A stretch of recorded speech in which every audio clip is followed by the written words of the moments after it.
It's Friday! Happy Friday! Welcome to Great Day, Connecticut. It's actually my Thursday. I'm Scott Haney because I have to work tomorrow. You're working tomorrow? Yeah, because of the storm. So. Oh, that's right. So we have a little. Yes. Stay tuned because we will have an update from the early warning weather department on what's happening tonight. Absolutely. So we're going to man the 24. We're going to man the Weather Center 24/7, just in case get you through the night. So because there's two Nicoles coming back. There's two Nicoles. One is going to be exiting Monday. One is going to be one of them is going to be exiting tomorrow, and then one comes back on Monday. Nicole Nalepa comes back on Monday. So make sure you tune in to see your first day back. Happy Veterans Day to everybody out there. Yes, thank you all who serve. Veterans Day is, of course, a chance to remember, salute, and show gratitude. God bless. For those who are serving in the armed forces. It's celebrated every year on the 11th day of the 11th month because that's when Woodrow Wilson signed the armistice in the 11th hour, the 11th day of the 11th month. Yeah, it used to be called Armistice Day, right? Mm-hmm. And then they changed it to Veterans Day. And then they changed it to Veterans Day. Different from Memorial Day, where, some people sometimes get confused. Memorial Day is for those who have actually died in service to our country. Veterans Day is anyone who served.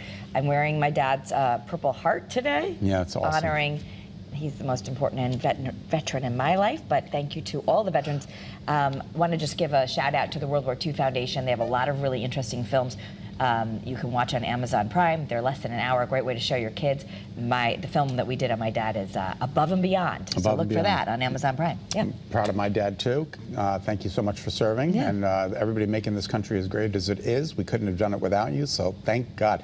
My dad. We had a guest on Great Day at 9A this morning who was logged over 700 hours of speeches and talks from World War II veterans. Oh. It was incredible what he's done. He's written a book about it, and he said, these guys do not talk about it to their families, but when they get together, they talked, and he was able to go to one of them, and he got them, he won them over, and they were able to share their stories with him. So it's all in this book, and we have it up on our website from Great Day at 9A. That's great. Are you feeling blue? No. But just in case you are. Just in case you are. You can call Hotlining. Kids give you a pep talk. This is awesome. It's all part of a school project for kindergarten through 6th grade students at a school in California. Okay. And the number you dial is right on the screen right now, 707-873-7862. But you'll get kitty wisdom, and they do frustrated advice, like what if you're frustrated? The kids might tell you to buy ice cream or punch a pillow. They'll tell them the rainbows are jealous of them. Press 2. Press 3. Yeah, you press different numbers for different things. I don't know if that's actually true or not, or you just get No, you person. do. I think they press, like if you need words of encouragement, you press 2. Hear how awesome you look, press 6. 3. But the students were given prompts to help them think of nice things to say to bolster someone's mood. I think this is wonderful. Again, there's the number.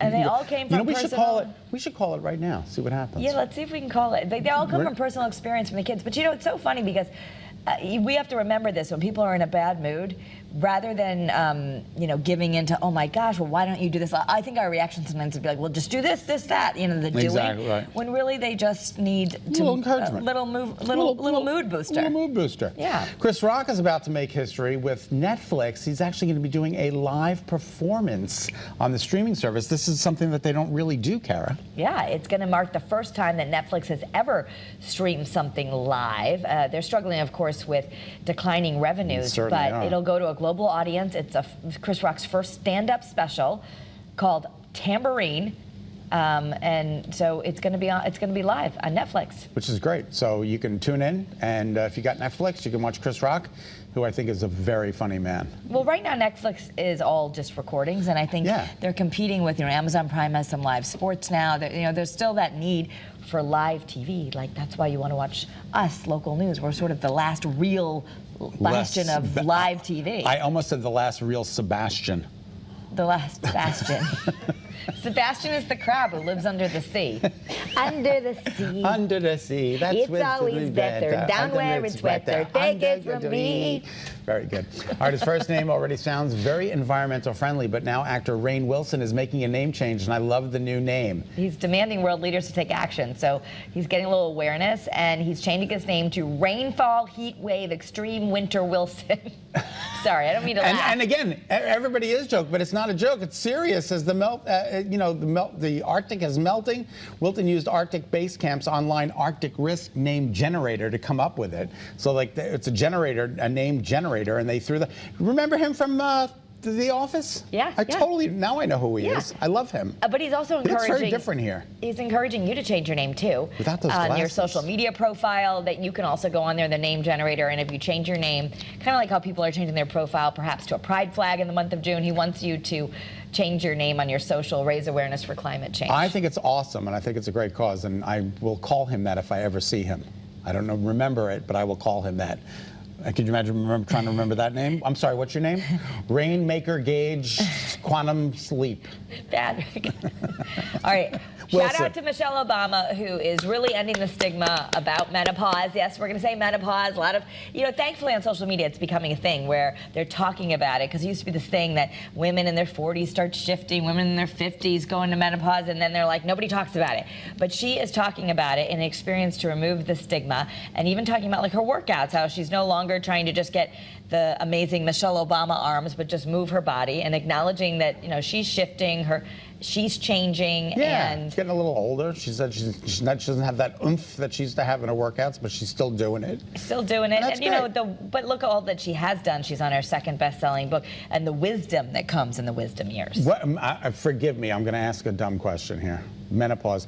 At what age? Is there an average age, or Well, it's just... they say the average age for complete pause would be 50, but the changes of perimenopause and menopause start Early 30s, 40s. Oh, 30s, even as early as 30s. Estrogen starts declining, but you might start noticing symptoms more in your 40s, and then some people, it can go even longer, but some people it's earlier. Longer than there have been stars up in the heavens.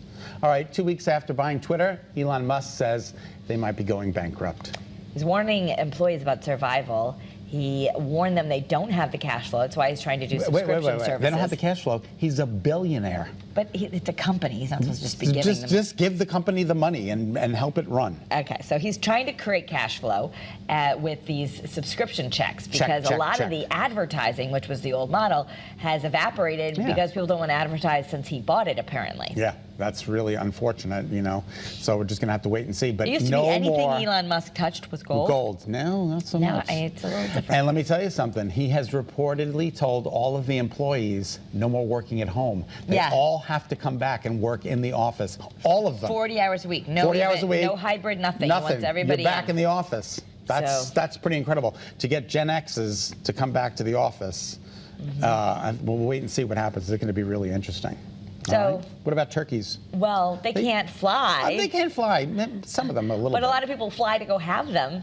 The travel app Hopper predicts that 70% of people in the U.S. will be leaving home to celebrate Thanksgiving with friends, family. Are you traveling? I am traveling, yes. You going to Dennis's mom's?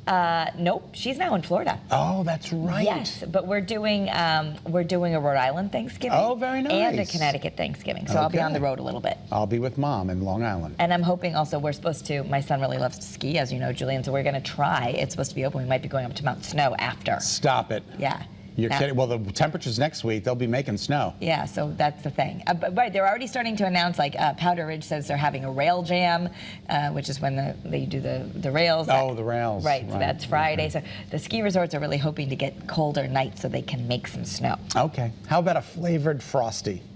Peppermint. Classic. Give me the chocolate. But I know people like it. So anyway, Wendys has a new limited time Frosty. It's the peppermint Frosty. You can have it to order. They've been doing it. It's the third flavor in the past 16 years. They had strawberry in the summer. Yeah, it replaces strawberry, which I think is one of my all-time favorites. A strawberry Frosty is just cranking. Now this I would do. Pro tip, order half peppermint, half traditional for a peppermint mocha. Because then it's like chocolate mint. I don't really like peppermint that much. Yeah, I'm going to go again. Okay. Mountain Dew. Ernie, listen up. Are you here? Yeah. All right, listen up. Ernie loves Mountain Dew. He's getting in on the holiday fun. The soda's brand new flavor, Mountain Dew Fruit Quake. It's Fruit Quake. It's hitting store shelves. Fruit Cake has long been known as the holiday dessert no one actually wants to eat, except for me, because I love fruitcake. But Mountain Dew is changing that by dropping their annual holiday flavor. It's called Fruit Quake. Kara. Yeah, they say it replaces the dated dessert with a blast of fruity taste for the holidays. What do you think, Ernie? They need to make it in 0. Oh, they need to make it in 0. Okay, there you have it. Okay. I was in a big Y a couple of days ago working with Carrie Taylor on some nutrition. There was a fruitcake that was screaming my name, but I did not partake because I can't. Well, you're trying to get going for your cruise, right? I just booked a cruise. We're going to talk more about that in the travel segment. coming up. I'm so excited. I don't even know where it's going. I swear to God, I think Cozumel or somewhere down there.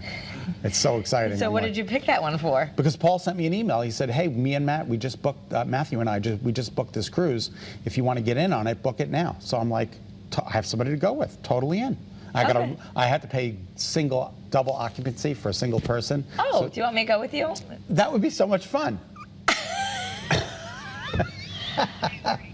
I think that we're done here. Well, it's an all-male gay cruise, so I think that would be amazing. Come, all right, come on. It'd be amazing. You can party like the rest of us. Who cares what you look like? It's just about, no, that'd be fine. Yeah, exactly. All right, pretty awesome. NASA says that divers from a documentary crew are looking for wreckage of a World War II aircraft off the coast of Florida, and they found a 20-foot section of the Space Shuttle Challenger. Yeah, this is really incredible. After its launch in 1986, footage recorded in May showed the divers finding the section of the shuttle and removing sand from it. Kara, this is really remarkable. They've never been really able to find pieces of it. And they were just so surprised, like, oh my gosh, this is definitely an aircraft. I think we need to contact NASA. So they did it. They moved it from the sand, and they contacted NASA, and the distinctive shuttle tiles showed that that's what it was. So there you go. I think it's interesting, and the project that they're doing is also kind of fascinating. The divers were exploring the seafloor off of Florida as part of a History Channel documentary called The Bermuda Triangle into Cursed Waters. Yeah. Doesn't that sound interesting? Yeah, and it's the first time in 25 years that a piece of it has been located. So they're trying to determine, why do things really disappear in those waters? It is fascinating. You and I will be very happy because Spirograph is now in the Toy Hall of Fame. Yes, but Light Bright is my favorite, and that got acknowledged too. Oh, good. Light Bright, making things with Light Bright. Because then you had art that served as a nightlight. It was great. Yeah, that's really cool. Yeah. So the Hall of Fame is part of a strong museum in Rochester, New York, and it beat out a bunch of others. Bingo, Nerf, and Breyer horses. Can you believe that Nerf isn't in there already? I can't believe that. That's like not having the Frisbee in there. So Spinning Top, Light Bright, and Masters of the Universe action figures. Those are the ones that were just inducted. That's so cool. Light Bright is my favorite. So things like Nerf are not in there already. That's remarkable. The piñata's not in there. How can the piñata not be in there? I love a good piñata. Although that never really works. You hit the thing with the stick and it just kind of moves back and forth. Then you got to really club it and then you feel bad. I don't know. The best part is when it opens and everyone runs for the candy. Exactly. All right, congratulations to our Big Y Recipe of the Week. Our gift card winner is Roseanne Greeny from Woolcut. Yay, Roseanne! Yay! You can enter to win $100 too. Just go to the Great Day Connecticut Facebook page. Like us while you're there. We're going to announce a new winner every Friday. That's awesome. What's coming?